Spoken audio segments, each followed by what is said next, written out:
There's a truth about addiction that most people rarely hear. A single insight that can free you if you choose to accept it, but you will only discover it if you stay until the end. Do not turn away, because overlooking this could mean remaining stuck far longer than you need to. You may not fully realize how much of your life is influenced by struggles that remain invisible. Addiction is not limited to cigarettes, alcohol, food, or endlessly scrolling through your phone at night. It is a deeper, ongoing conflict within you, an internal battle that has been there far longer than you think. It is a struggle between what you desire and what you genuinely need, between ease and bravery, between the shadow and the self. Carl Jung viewed addiction not as a flaw in character, but as a symptom, a signal from the soul. He wrote that people do almost anything, no matter how irrational, to avoid confronting their own souls. What holds you back is not laziness or weak willpower. It is the fear of encountering your true self in the dark. Picture yourself alone in your room while the rest of the world sleeps. You feel a subtle urge, a quiet pull towards something that promises to dull the pain. You understand it will not last, yet for a brief moment, you simply want relief. You light a cigarette. You open the app. You pour a drink. For a short time, you distract yourself, hoping to forget what you are trying so hard not to feel. But once the high fades, the crash follows, along with guilt and the quiet promise that you will not repeat it. Then comes the question, why do I keep doing this when I already know how it ends? Most people treat cravings as enemies, as threats that must be defeated or suppressed.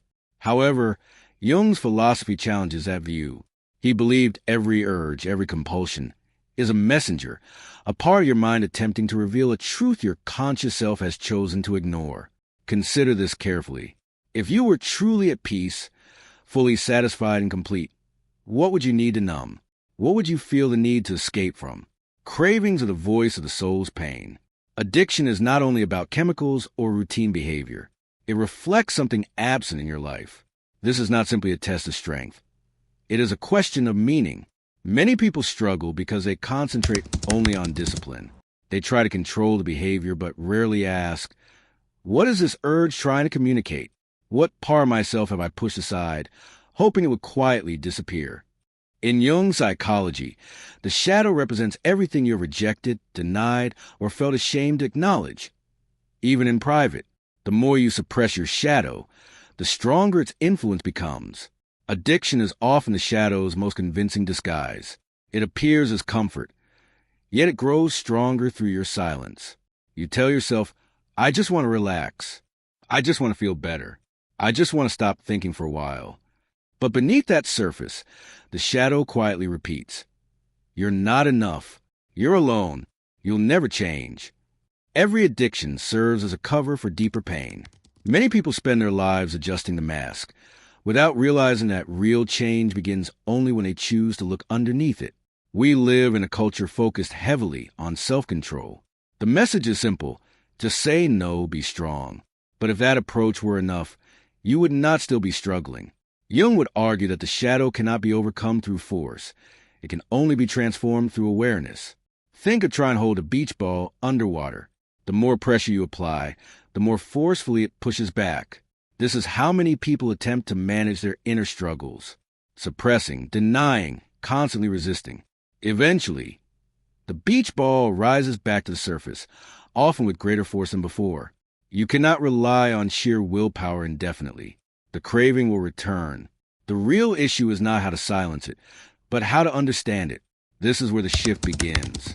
The next time an urge appears, do not escape and do not battle it. Simply observe it. Pause and ask yourself, what am I truly seeking right now? Is it comfort? Is it distraction? Is it connection? This marks the start of self-mastery, watching the craving without identifying with it. As you do, you may begin to notice a narrative playing in your mind. Perhaps it is fear, loneliness, or the feeling that you are falling behind. Maybe it is an inner voice telling you that freedom is out of reach. Yet the moment you become aware of it, you create distance, a space where choice becomes possible. Most people never reach this point. They remain distracted, emotionally numb, or afraid. It feels easier to stay in the dark than confront what is hidden there. But if you're listening right now, you've already taken the first step. Because curiosity is the first challenge to addiction's control. Jung believed that every addiction, every aspect of the shadow, is an invitation. When you listen carefully, the craving begins to ask, what have you avoided feeling? What part of you needs attention, healing, or acceptance? Recovery does not begin by declaring war on yourself. It begins by reconciling with your wounds, your unmet desires, and the dreams you set aside. Many people will never choose this path. Instead, they will struggle, fall short, assign blame, and repeat the cycle. But those who persist, those who dare to ask the deeper questions, discover something far more meaningful than temporary relief. They discover themselves. This video is not offering a quick fix. It is a mirror, one that reflects the parts of yourself you've avoided. If you can confront them, even briefly, you can begin to rewrite your story. Stay with me, because in the next section, we will explore the actual approach Jung used to help people like you finally break the cycle. And in the end, you will uncover the hidden truth that can truly change everything, if you are willing to see it. Don't let your shadow win by looking away. The breakthrough is closer than it seems. If you've made it this far, you are already different. Most people spend their entire lives avoiding discomfort, never pausing to ask what is really driving the force behind their cravings. Jung called this state possession. It occurs when an inner force takes the lead, making you feel as though you are merely along for the ride. You say, I don't want to do this, yet your hands, your mind, your actions continue anyway. It's as if you become a stranger in your own body. Consider this. How many times have you promised yourself never again, only to find yourself returning to the same habit, pulled as if by an unseen current? The philosopher Epictetus once wrote, no one is truly free who has not mastered themselves. Jung's insight went further. Self-mastery is not about battling the tide. It is about learning to understand the currents beneath it. Addiction is more than a behavior. It is a ritual, a pattern you follow when you feel lost, lonely, or overwhelmed. Yet here lies a truth most people never discover. Every ritual carries meaning. Every habit offers a clue. You do not crave the cigarette, the drink, or the endless scroll without reason. Each time the urge arises, it is triggered by something, an event, a feeling, or a thought that makes the world feel either too much or too empty. Maybe it's stress after a long day. Maybe it's the quiet moments before sleep. Maybe it's watching someone else succeed while you feel left behind. The craving doesn't arrive as an order. It comes as a form of comfort. It whispers, let's not feel this right now. Let's forget. Let's disappear. But what if, just for a moment, you didn't run? What if you faced the craving, as Jung would suggest, and asked, why are you here? The answer might surprise you. Perhaps it isn't about the object itself, but the feeling you're avoiding. Maybe it's loneliness. Maybe it's fear of not being enough. Maybe it's the echo of an old, unhealed childhood wound. Philosophy teaches us to ask questions, even when the answers are painful. Psychology gives us the courage to stay with discomfort until it reveals what we truly need to understand. You've heard it countless times. Be disciplined. Rely on willpower. But the real secret rarely gets shared. Willpower is finite. Every act of resistance draws from a well that can eventually run dry. When you are tired, stressed, or overwhelmed, that well empties, and the old patterns resurface. Jung likened the unconscious to a vast ocean, while your conscious was just a small boat navigating its depths. If you focus only on rowing harder, you'll get nowhere. But if you learn to read the waves, if you can anticipate the storms, you can navigate with far less effort. This is a real skill. It's about noticing your patterns without judgment, seeing the craving not as failure, but as information. Information about what's missing. Information about what you truly need. Jung emphasized the power of names. What you can name, you can understand. The next time an urge arises, instead of tightening up, pause and identify it. This is anxiety. This is loneliness. This is the part of me seeking comfort. It may seem simple or even trivial, but naming the craving brings it out of shadows and into the light. The more clearly you recognize it, the less control it holds over you. When you can say, I understand why you're here, you begin to shift the story. This is where philosophy and psychology intersect. The aim is not to eliminate the craving, but to reconnect with a part of yourself that is using it as a way to call for attention. Jung wrote, The most terrifying thing is to accept oneself fully, to see the craving not as an enemy, but as a voice of a wounded part of yourself, is the first step toward real healing. How do you begin? Start with honesty. When an urge arises, don't distract yourself. Don't criticize yourself. Instead, ask, what am I avoiding? What pain have I refused to feel? What hope did I abandon long ago? You may feel fear, sadness, or even anger, and that's natural. Most people stop here, telling themselves it's too much. But each time you face your shadow, you reclaim a bit more of your power. Freedom won't come in a single day, yet every moment you bring awareness to your cravings loosens the chains. Every act of curiosity becomes a small victory over the old, automatic patterns. Philosophy teaches us to sit with the discomfort of not knowing, to remain in the unknown and trust that something new will arise. Jung's psychology encourages patience. Transformation doesn't occur instantly, but each moment of awareness, each honest question, plants a seed for growth. As you practice listening, without running, numbing, or distracting yourself, you begin to hear a new, wiser voice within, a voice that doesn't need to shout or threaten, one that gently says, I see you, I know you are hurting, but you don't need to escape anymore. You can stay. This is the beginning of self-realization. This is what Jung called individuation, the process of becoming whole, not by rejecting the parts of yourself you dislike, but by welcoming them home. Most people never experience this. They spend their lives chasing relief, missing the deeper lesson. But by staying, you are already walking the path less traveled. You may not feel free yet, and that's okay. Freedom is not a single moment. It is a process. It is the outcome of countless small acts of courage, 1,000 moments of turning toward your pain rather than away from it. The journey continues. In the next part, you will learn the final step, how to transform the energy of your cravings into fuel for growth rather than self-destruction. You will also uncover the truth Jung reserved for his most courageous students, a truth that turns addiction into a teacher instead of a curse. Don't miss it, because this last lesson is the one that changes everything. The alchemy of craving. You have arrived here by facing the hard questions and exploring the hidden corners of your own mind.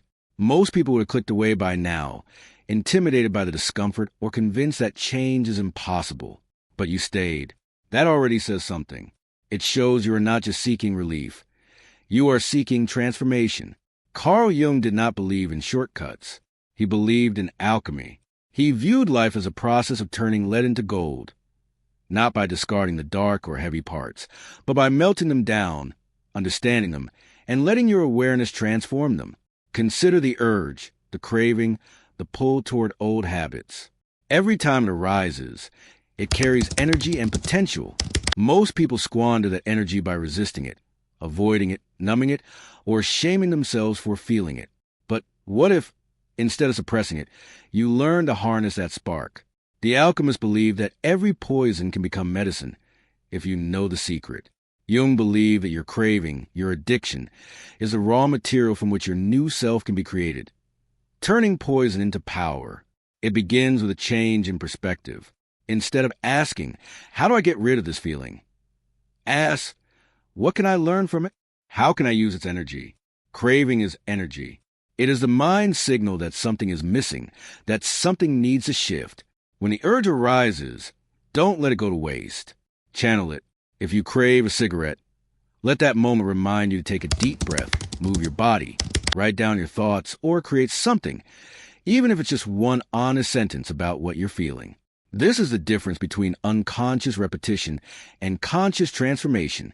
You may not be able to prevent the urge from appearing, but you can decide how to respond to it. Over time, this practice reshapes your relationship with yourself. Jung observed that people who overcame addiction didn't simply quit. They didn't simply quit. They replaced one ritual with another, one pattern with something more meaningful. You need new rituals, new ways to channel the energy that once fueled your cravings. If stress used to trigger your habit, try pausing and feeling the ground beneath your feet instead. If you used to numb your mind before sleep, try journaling the one truth you're most afraid to admit. If you feel the urge to run from discomfort, spend 60 seconds moving toward it, name it, breathe through it, and allow yourself to feel it fully. Small, mindful rituals are the tools that transform shadow into self. Jung believed the purpose of life is individuation, the process of becoming whole by integrating the lost, rejected, or feared parts of yourself. Addiction reveals where your wounds lie, but also where your greatest energy resides. The shadow is not your enemy. It is a guide to your hidden potential. Each time you pause and confront a craving, you reclaim a bit more of your power. You grow less divided, more unified, and more fully yourself. And gradually, your sense of self begins to shift. You are no longer defined as the addict, the lost cause, the one who can't change. You become the observer, the chooser, the alchemist, someone who can hold pain, longing, and even fear, yet still move forward with intention. A new identity emerges. You might ask, how do I know if I'm truly changing? The answer is subtle, not dramatic. You notice the voice of shame growing quieter. You notice you no longer feel the need to hide from yourself as much. You catch yourself pausing, reflecting, and making conscious choices again and again. You begin to trust yourself, and that trust builds with each small act. Most people measure change by big victories or long streaks of success. But true transformation, Jung believed, is measured by your commitment to show up honestly for yourself day after day, no matter the circumstances. Here lies the hidden reward, the payoff most never anticipate. The journey through addiction isn't just about quitting a habit. It's about discovering a new relationship with yourself. You begin to see that you are stronger than you thought, wiser than you believed, and more capable of facing discomfort than you ever imagined. You stop seeing yourself as broken and start seeing yourself as brave. As Jung wrote, "I am not what happened to me. I am what I choose to become." That is your truth. Now, one final challenge. By watching until the end, you've already shown you're not like most. You're ready to face your cravings with curiosity, your shadow with compassion, and your wounds with a willingness to heal. Here's the last step. Each time an urge appears, treat it like a bell, a reminder to check in with your deepest self. Ask, what do I truly need right now? What does my soul hunger for? Connection, truth, meaning rest. Find a small, honest way to give it to yourself. Every time you do, you weaken the old pattern and strengthen the new. Addiction wants you to believe you're trapped forever. That is the lie. The truth is that you are changing every day, and every small act of awareness is a victory. You don't need to be perfect. You only need to keep showing up. By making it this far, you're not just watching a video. You're doing the work most people avoid their entire lives. Hold on to that. As Jung understood, the freedom you seek was always waiting, just beneath the shadow, inside the craving, on the other side of fear. After this, you will never let addiction win again.